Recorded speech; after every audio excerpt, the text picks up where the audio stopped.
प्रिय विद्यार्थियों, नमस्कार। एक बार फिर हाजिर हूं आपके लिए कक्षा 9 चैप्टर नंबर 5 यूक्लिड की ज्यामिति का परिचय। जैसा कि इसका शीर्षक है यूक्लिड की ज्यामिति का परिचय, मतलब यूक्लिड इसका मतलब कौन है? एक मैथमेटिशियन है। उसने किसके बारे में कॉन्सेप्ट दिया था? ज्योमेट्री के बारे में। तो यूक्लिड को ही ज्यामिति का जन्मदाता कहा जाता है, मतलब यूक्लिड को फादर ऑफ ज्योमेट्री कहा जाता है। तो यूक्लिड कौन था? यूक्लिड एक प्राचीन ग्रीक का एक प्रसिद्ध मैथमेटिशियन था, गणितज्ञ था, जिसने बहुत सी गणित की परिभाषाएं दी हैं, अभिधारणाएं दी हैं और अभिगृहित दिए हैं। इसमें से बहुत सी चीजें ऐसी हैं जिनको हम सिद्ध नहीं कर सकते, जो कि सार्वभौमिक रूप से सिद्ध होती हैं। तो आइए उन सब बातों को लेकर के हम उनकी बात करें। उन्होंने एक एलिमेंट नामक ग्रंथ भी लिखा था, जिसके अंदर 13 अध्याय है। उसके अंदर 23 परिभाषाएं दी हुई हैं और उन परिभाषाओं में से कुछ परिभाषाएं हम यहाँ पर देखने वाले हैं, सीखने वाले हैं और किस तरह से उन्होंने मैथमेटिक्स को आगे बढ़ाया। तो ये कुछ परिभाषाएं हमारे पास जो यूक्लिड था उसने दी हैं। उनसे पहले यहां पर हम जानकारी हासिल करते हैं। एक बिंदु वह है जिसका कोई भाग नहीं होता। देखिए, ये बिंदु है जो आज तक प्रचलित है, जिसका कोई भाग नहीं होता, मतलब बिंदु को परिभाषित किया था। जो भी इसके अंदर विरोधाभास था उसके बारे में बात करेंगे। एक रेखा चौड़ाई रहित लंबाई है। ये देखिए, ये सिर्फ लंबाई है, इसकी चौड़ाई नहीं मानी जाती। एक सीधी रेखा ऐसी रेखा है जो समय पर बिंदुओं के साथ सपाट रूप से स्थित होती है। कहने का भाव ये बिंदुओं से सपाट रूप से स्थित होती है और किसकी फॉर्म बन जाती है? रेखा की। तो ये परिभाषाएं। इसी तरह एक रेखा के सिरे बिंदु होते हैं। तो मान लीजिए ये हमारे पास रेखा है, आपको पता है ये किससे बनी है? मिलकर के बिंदुओं से मिलकर बनी है। इसका मतलब अंतिम छोर भी इसका क्या होगा? बिंदु ही होगा। अंतिम छोर इसके क्या होंगे? बिंदु ही होंगे। ये किसने बताया हमें? यूक्लिड में। एक पृष्ठ वह है जिसकी केवल लंबाई और चौड़ाई होती है। ये देखिए, चौड़ाई और ये लंबाई। एक पृष्ठ जिसका जैसे हमारा पेज होता है बुक का, उसी तरह से पृष्ठ जिसकी सिर्फ क्या होती है? लंबाई और चौड़ाई होती है। एक समतल पृष्ठ एक ऐसा पृष्ठ है जो समय सीधी रेखाओं के साथ सपाट रूप में स्थित होता है। सीधी रेखाओं मतलब इस तरह की रेखाओं के साथ हम इसको बना सकते हैं। किसको? एक समतल पृष्ठ को। तो ये भी हमें यूक्लिड ने बताया। पृष्ठ के किनारे रेखाएं होती हैं। तो पृष्ठ ये वाला है, इसके किनारे क्या होते हैं? उनको हम क्या बोलते हैं? रेखाएं बोलते हैं। तो ये तो थी परिभाषाएं, कुछ परिभाषाएं, जो 23 परिभाषाओं में से 7 परिभाषाएं मैंने आपको बताई है, जो अपने सिलेबस में इतनी ही है। तो देखिए, अब इसके अंदर कुछ बातें अपन समझते हैं। जैसे एक बिंदु वह है जिसका कोई भाग नहीं होता। भाग का मतलब, जैसे देखो, जब हमने इसको लगा दिया तो इसका मतलब इसका भाग तो है ही है। तो भाग की परिभाषा हमें अलग से करनी पड़ेगी। भाग क्या होता है? अच्छा, भाग नहीं होता इट मींस कोई ना कोई भाग तो होता है। तो भाग होगा तो उसको हमें अलग से परिभाषित करना पड़ेगा, भाग क्या होता है। अब भाग की बात करेंगे तो भाग किसी चीज का होगा, यानी किसी क्षेत्र का होगा।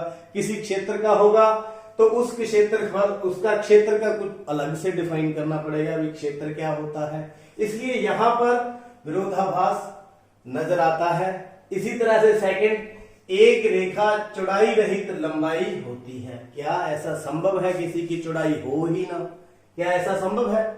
नहीं, ऐसा संभव नहीं है। लेकिन मैथमेटिक्स के अंदर जो यूक्लिड ने हमें बताया वो आज तक एज इट इज चल रहा है। किसी ना किसी तरह से रेखा को परिभाषित करना है तो उसमें हम क्या करते हैं? उसने फिर कुछ अभिगृहित और कुछ अभिधारणाएं हमें दी जो कि सार्वभौमिक सत्य हैं, जो कि सत्य मानी जाती हैं और उनका कोई भी प्रूफ हमारे पास नहीं है। उनको हम एज इट इज लेकर के चलते हैं। तो ये तो थी परिभाषाएं। अब हम बात करते हैं उन अभिगृहित और अभिधारणाओं की बात करते हैं जो उन्होंने हमें दी और जो सार्वभौमिक रूप से सिद्ध है, उनको सिद्ध करने की जरूरत नहीं है। तो ये तो थी परिभाषाएं। आइए अब देखते हैं अभिगृहित। यूक्लिड के अभिगृहित जो कि बिल्कुल सत्य माने जाते हैं, इनको सिद्ध करने की जरूरत नहीं होती, ये सार्वभौमिक सत्य के रूप में स्वीकार किए जाते हैं। वे वस्तुएं जो एक ही वस्तु के बराबर हो, एक दूसरे के बराबर होती हैं। इसका मीनिंग क्या है? मान लीजिए ये ए है, ये बी के बराबर है, एक इसके बराबर है बी के, और एक सी है, वो भी बी के बराबर है। इसका मतलब क्या है? ये वस्तु इसके बराबर है, ये इसके बराबर है, इसका मतलब A इज इक्वल टू सी, यानी ए भी सी के इक्वल होगा। इसका मतलब ये है। यदि दो बराबरों में जोड़ा जाए तो पूर्ण भी बराबर होगा। तो मान लीजिए ये हमारे पास दो बराबर में क्या है? दो है। अपने एक एक दोनों साइड जोड़ देते हैं तो ये भी क्या होंगे आपस में बराबर। आप देख सकते हैं 3 बराबर 3।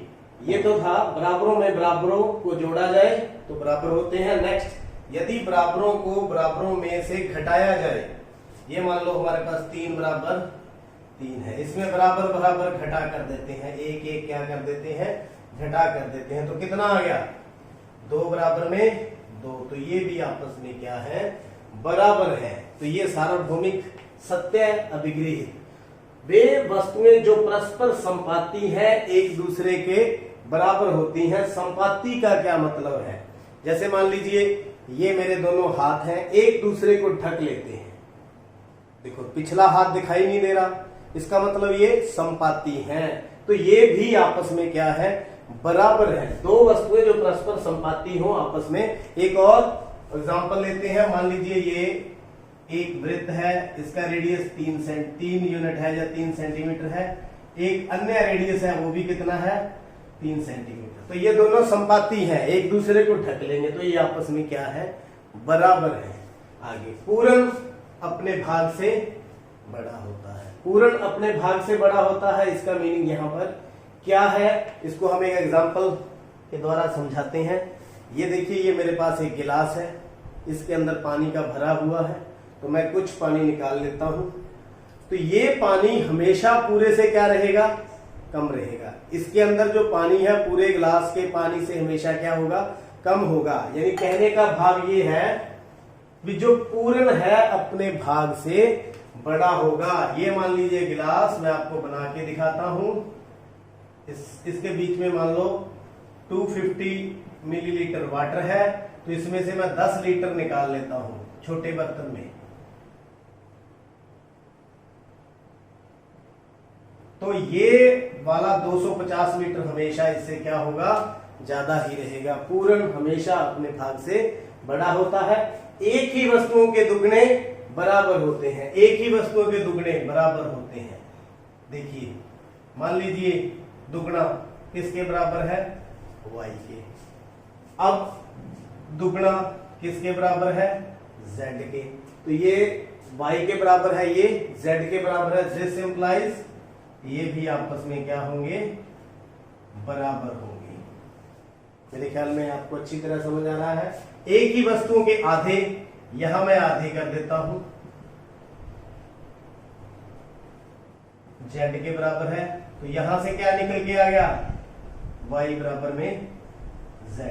किसके बराबर? y बराबर में z। यूक्लिड में ये सामान्य गणित के लिए ये जो अभिगृहित दिए हैं एक्सियम्स ही बोल देते हैं, और ये सार्वभौमिक सत्य के रूप में स्वीकार किए जाते हैं। अभी हम देखेंगे अभिधारणाएं, जो स्पेशल ज्यामिति के लिए उन्होंने बताया है। अभिधारणाएं तो देखते हैं। अभिधारणाएं 5 अभिधारणाएं यूक्लिड की, जो स्पेशल ज्यामिति के लिए है, ज्योमेट्री के लिए है। पहली, एक बिंदु से एक अन्य बिंदु तक एक सीधी रेखा खींची जा सकती है। देखिए, पता आप सब लोगों को अभी तो है, लेकिन जब उन्होंने इजाद किया था एक बिंदु से, तब ये बहुत बड़ी बात थी। दूसरे बिंदु तक क्या खींचा जा सकता है? एक रेखा खींची जा सकती है।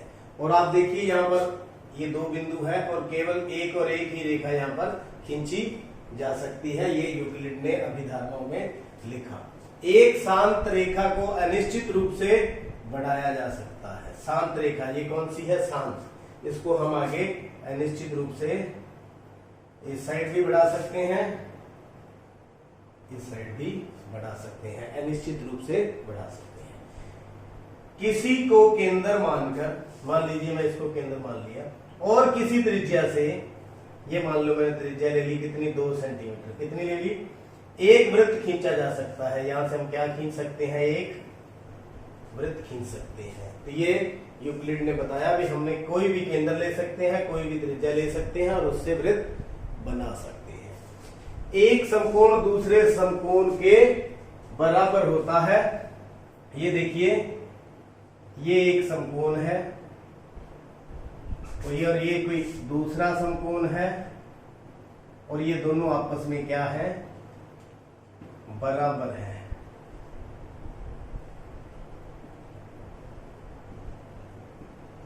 ये दोनों आपस में क्या है? बराबर है। तो देखिए अंतिम, यदि एक सीधी रेखा दो सीधी रेखाओं पर गिरकर अपने एक ही और दो अंतःकोण इस प्रकार बनाए, ये देखिए, ये दो रेखाएं हैं हमारे पास, एक और ये दूसरी, इन दोनों के ऊपर गिर गई। अब देखिए, एक ही और दो अंतःकोण इस प्रकार बनाए कि इन दोनों कोणों को मिलकर दो समकोणों से कम हो। तो ये देखिए, आपको पता है ये रैखिक युग्म है। इनमें से कौन सा पेड़ दोनों 180 से कम होगा अंतःकोण वाला? ये मैं मान लो इसको x लिख देता हूं, इसको y लिख देता हूं। x और y का जो जोड़ है वो कितने से कम है? दो समकोणों के योग से कम है। तो दोनों सीधी रेखाएं अनिश्चित रूप से बढ़ाए जाने पर, इसको मैं आगे बढ़ा देता हूं, आगे बढ़ाए जाने पर उस ओर मिलती है। किस तरफ मिलेगी? जिस तरफ यह जोड़ दो समकोणों से कम हो, तो उस तरफ मिलेगी जिस तरफ दोनों का योग क्या होगा? कम होगा। ये इस तरह से भी हो सकती हैं। ये देखिए, यहां P, यहां Q, तो यहां पर जो P प्लस Q है वो 180 से कम है, तो उस साइड ये मिल गई। तो उम्मीद करता हूं यूक्लिड की परिभाषाएं, यूक्लिड के अभिगृहित, यूक्लिड की अभिधारणाएं आपने अच्छी तरह से समझ ली है और इसमें कोई दिक्कत आपको नहीं है। देखते रहिए, समझते रहिए, चैनल को सब्सक्राइब करें। आपका बहुत बहुत धन्यवाद।